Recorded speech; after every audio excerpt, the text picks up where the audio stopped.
welcome to Makeda Easter, who is a reporter with the LA Times. We are so delighted to have you as our interview subject for Global Conversations. This is the round 3, where we talk to journalists, academics, and experts in dance and in the state of the industry in general. So thank you so much for joining us. Yeah, thank you so much for having me. Excited to get into this conversation. So let's talk about how you came into the field, your journey into what you do, and then talk a little bit about what you cover for the LA Times. So I have kind of a non-traditional entryway pathway into journalism. I went to college at Georgetown University for undergrad, and I studied foreign affairs, basically. And so when I started, my idea was that maybe I'd work for like the Foreign Service or some kind of global nonprofit, that kind of thing. And then that didn't happen. After college, I moved back home to Houston and I worked for a nonprofit doing grant writing. And I realized that I loved writing, but grant writing was kind of boring for me. And so my next position was for the University of Texas. I worked as a science writer at a supercomputing center. And one of the perks for working in the university is that you get class credit and you can take a class for free. And so in that job, I loved the writing, but I was curious about writing about more things. And so I enrolled in a journalism class. It was just an intro to journalism at the master's level. And that class kind of began this like deep interest in journalism. And some of the pieces I wrote for class ended up getting picked up by publications in Austin. And so that started me freelancing for publications while working full time. And then I applied to a fellowship at the LA Times. I didn't hear back for a while, so I decided to enroll in the master's program full time and leave my job. And then of course, a few weeks into the master's program, I heard back from the LA Times and they were like, you got in. So I left the program. It wasn't even a month, I think, that I had been in there, but I left and kind of uprooted my life and moved to LA and began working at the LA Times. And so through the fellowship, I rotated through different sections. I covered city news, I covered breaking news, business and technology. I did audience engagement, but I've always like loved arts and I've always like taken dance class and performed. And so I had that kind of, I guess, insider knowledge of dance in particular and love for the arts in general. And so I found myself pitching a lot of art stories while I was in this program, even while I was in business, like working on a dance story on the side, or while I was managing the social accounts, working on another dance story. And from there, I just kind of when I got hired, ended up on the arts team. And so that's what I do now. And I'd like to say that I cover the intersection of art with identity and how those kind of coexist. A lot of my work focuses on dance, but not all of it, but I love dance and I still take class when I can. And so I love the arts and I love telling art stories in LA. I'm fascinated because one of our other interview subjects, Sharon Basco, who is an NPR reporter, she works for WVUR in Boston Archery, also has a similarly eclectic background. And I think it advantages you both strongly in terms of being able to lift up and look past just a performance to review. We've talked about this quite a bit, more of what's going on in LA as she does, Boston, but also the East Coast. And she has left dance for the moment and has gone back into science and technology. And you have a strong background in writing on a number of different subjects, including science and technology. Can you talk a little bit about how the breadth of your experience and rotating through different departments has changed, informs what you do in the arts? Yeah, for sure.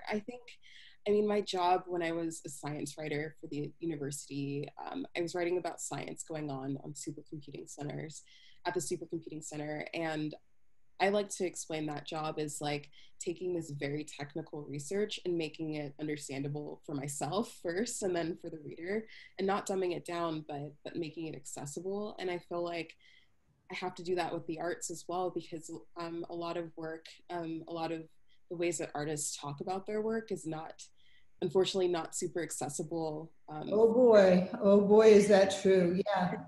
And it's not, you know, it's not like a critique on the artist, but when you're so immersed in that work, I think sometimes you can lose sight of just a regular person who doesn't really quite know what you're talking about. And so I find I do a lot of that with arts reporting as well. It's like deciphering their work and making it accessible for. You know, that's absolutely brilliant. I hadn't thought about it, but if you can make particle physics understandable, you might be able to explain a choreographer's process. Right. And they're at about the same level. That's brilliant. That's fascinating. Talk a little bit about what you're covering now, what stories are interesting you, whether they get ink or not, and a little bit about the arts team and how they work together. So the nature of our work has, of course, unfortunately changed in the past 6 months. I think the arts has always been in crisis. So we've always been doing these stories about theaters about to close and artists, you know, on the verge of not being able to make work, but that's been kind of accelerated at an exponential level with the pandemic. And so a lot of our stories, sadly, have been about places closing, big institutions laying off a lot of their staff, people wondering how they're going to keep surviving and keep making work because there's unfortunately not much funding, especially in dance. There's not a lot of funding at all. So it's kind of taken this sad turn, but within those stories, we've also been looking at bright spots of artists who are finding creative ways to make new work and to keep going and keep pushing forward despite how terrible everything is. So yeah, a lot of the stories have been that kind of sad angle. And the way our team works is there are 6 of us. There's 3 arts reporters. So we respond to news in the arts, like if an institution has like a leadership change or layoffs or something like that, or the big shows in town, we cover them. And then we also have critics who, there's a theater critic, an arts, like fine arts critic, and a classical music critic. And they review and like add, kind of contextualize the big shows that are in LA. And so that's kind of how we work. That's a very interesting distinction, and I've been circling around that. We've been circling around it for some time because I think you know my bias or my point of view here, which is that I believe dance criticism needs to go beyond a review of the performance to explore the economic realities around it, the community in which the dance is embedded. Can you talk a little bit about issues around your feelings about, quote, activism journalism or journalism with a viewpoint, and how that intersects, as it were, with arts? Yeah. So I think the term activism journalism is like somewhat recent. And I actually like have been thinking a lot about that. I think around the protests and these racial uprisings that we're having in the country, that term has become more like prevalent. But I also wanted to challenge what it means to have activism journalism or be doing activism journalism, because media and journalism itself was kind of founded on these ideas of white supremacy in a way. And it's been white men who have been covering everything and covering communities. And this is what we label objective, quote unquote. And these are standards that have kind of persisted even till today. What is objective? It's something that's based on a white man's view, in all honesty. And so now that we are pushing for more diversity, more women, more people of color, covering these communities and these issues, their work is maybe being seen as activism journalism when it's really them telling these stories that have been ignored for so long. And so I personally don't think that what's being called activism journalism is actually activism journalism. And I don't feel that like true like 100% objectivity is possible within anyone, because we're all biased. Unfortunately, that's just human nature. We all have our upbringings, you know, our beliefs, and they do come into the reporting. Even if you try to do it from this like neutral stance, it shows up. So I think, you know, by diversifying what we cover, who we cover, who's writing the stories, I think we actually move closer to that objective standard. And yeah, hopefully that kind of answers your question. Yeah, it does. I mean, on a very simplistic basis, one of the things that I've noticed, that we've noticed at DDP, is that little bit by little bit, it's like somebody's taking a brush and folks are walking down a pathway and the steps of women are being erased behind them. So if you listen to or you look at a lot of the dance criticism nowadays, it's by men, for men, all done by men, where in reality, the ballet companies in the United States were almost exclusively founded by women, because the Rockefeller Foundation gave money and they looked to schools which were, for the most part, run by women.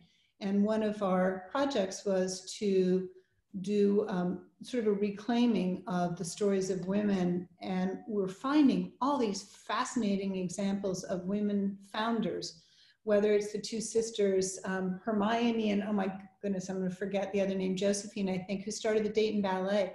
All over the country, you know, these wonderful, strong women making ballet, making companies in smaller towns.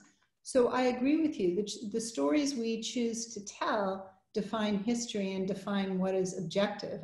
So I think we're sort of saying the same thing. Yeah, for sure. And I mean, what you're saying, you know, these women who are founding these companies were probably ignored by the men who were dance critics at the time. And so their stories, unfortunately, didn't really get told with the full kind of nuance that these men choreographers get. I think the New York Times has started an obituary project. It's like, I don't remember the name, but it's these forgotten stories, you know, important people in history that were ignored by the paper. Yeah, Jessica Bennett's work, who started In Her Words. Another example, well, two I can think of examples of that, one in England and one in the United States. The blue plaques that you see all over London that celebrate noted men, there's been a drive recently to do plaques for women, to put them back into history, that I think is similar. And the other one that I experienced personally was a visit down to Bryan Stevenson. The movie Just Mercy is about him, and his Justice Center, and actually having a monument or a physical object marking slave houses, and the sheer number and the fact that there's a marker there. It seems so simple, but you go, oh my God, they're everywhere. And you know, just to show the pathway from the river to the slave houses and back. And that had not existed up until he began his work. So he's one of my inspirations. One man did this. Let's talk a little bit more about you. Tell us about the projects that you have in the works. Your Dancefluencer piece, named a finalist for the Online Journalism Award. Yay, go you. Talk a little bit more about this for us. Yeah, thank you so much.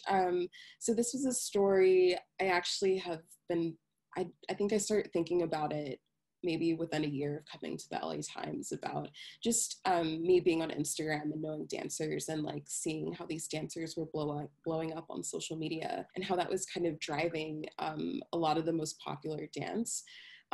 So I had been thinking about it for years before I actually started working on this story, and the story kind of evolved. It was funny. I think it was the beginning of last year, like spring of last year, I was getting ready to start the story, and then I saw that it wasn't Teen Vogue, I think it was Cosmo, who did a similar story to what I was thinking, and I was like, oh my God, like I still have to do this story, I just need to find a new angle. And so I started thinking about it more, and I came across a dancer, her name is Amanda LeCount, and she's a plus size commercial dancer she's on, you know, the Rihanna runway show, she's done like Katy Perry music videos, and she's a non-traditional dancer, someone who would make it in LA. And so start thinking about like more of these groups who maybe wouldn't get casted traditionally for a commercial or film project or something like that, or would struggle, but they've kind of made their own way with social media. And so that kind of like got the ball rolling on the story. And dance is so visual that I really wanted to collaborate with other people in the newsroom. And so I worked with the video team and the graphics and data team, and we built like this really beautiful story about dance. And what I love about it is that you actually can see the dance as you're reading the story. So a lot of times with dance, like you're describing the movement, but you're reading it, so you don't really know what it looks like. And in the story, we had these auto-playing videos, so you could read about this person and then be like, oh, this is how they move. This is what you're talking about. And I really love that aspect of it. And so when I found out it was a finalist for this online journalism award, it was super exciting. I know the newsroom was applying for it, but I didn't think there was a chance that I would get it, because that award typically goes to hard news stories, quote unquote. So it's like, there's no way. And so when I saw it was finalists, and I saw the stories that it was up against, we still don't know like if it's won yet. It was just really amazing to see arts and dance in particular recognized on this platform. So it's a really, great feeling. It totally makes sense to me that it would be up there with hard news stories, because it's telling the story in a completely different way, very similar to making particle physics understandable, making a choreographic process understandable. I want to finish up a little bit talking about the state of journalism and the state of arts journalism, and your ability to get out there and cover all the stories that I know people would like to, they want their stories told, and they want to hear. Some people have an appetite, some don't, but we both know that what art journalism has really been seeing, in particular print journalism, I think about half the number of reporters there were 20 years ago. So can you talk a little bit about how budget limitations and other outlets have affected your ability to cover stories? Yeah, it's really sad. I was talking to my colleague Jessica about this, and she covers arts, and I'd asked her before this interview, I was like, how many people were on the arts team at its height? And she's been at the paper since 2003. And she said, it's actually from when she began, it's always been small. But she said, the size of the newsroom in general, we had 2,000 journalists in the early 2000s, and now we have 500. So wow. So you've gone down literally orders of magnitude to about a fourth of what you were? Yeah, and that was, the 2000s. So if you imagine the 90s, there were probably way more then. So also, our print subscriptions are dropping off dramatically. I think there was like 1 million in 2000. I don't want to get these numbers wrong, but I know it's 400,000 or something like that of people who get the physical print paper. And we're also now in this deep struggle of how do we get people to pay for stories online, and how do we transform that into a profitable model. And it's been really hard. Even in the 4 years that I've been at the paper, the size of the physical paper has shrank because our resources have also shrank. And so the paper is like pretty slim now, because it's just, it's hard to put out that product when there's not many people. And so that kind of translates to arts coverage. It's so few people trying to cover so much. So there's unfortunately a lot that we miss and that we're not able to do, because it's not humanly possible. And so I do feel for the artists who say, I'm never getting covered. Like, I see these big institutions being covered. I'm doing great work. I want to be in the paper. I want to, someone told me that being in the paper, maybe like a young person isn't reading it, but a funder reads it, or someone who can get them more opportunities. And so it was like really eye-opening, because I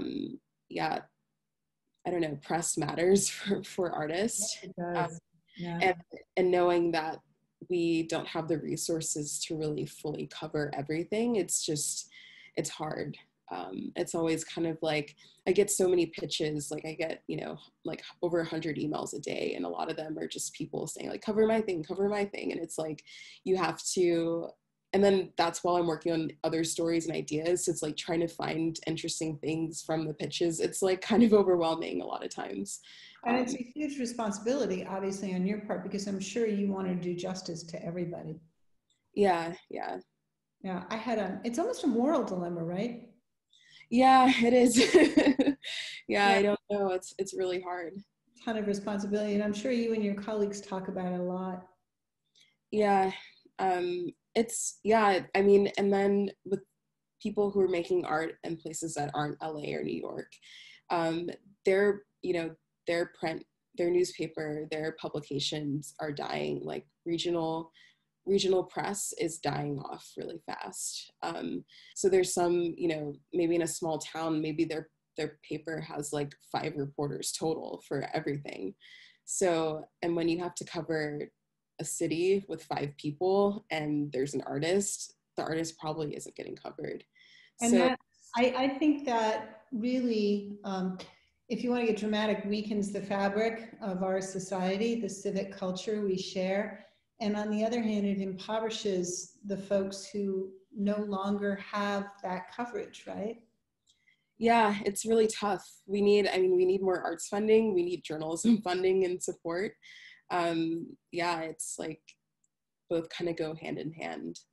Yeah, I think we agree. I would love to see much more coverage of what's going on in the smaller towns. We interviewed Tyrone Brooks from Tallahassee Ballet, and what impressed me so much about him was, in order to make it work in a football-dominated town, he really has to focus on community connection in a way that is very different, I think, from some of the biggest companies in, you know, a major metropolitan area.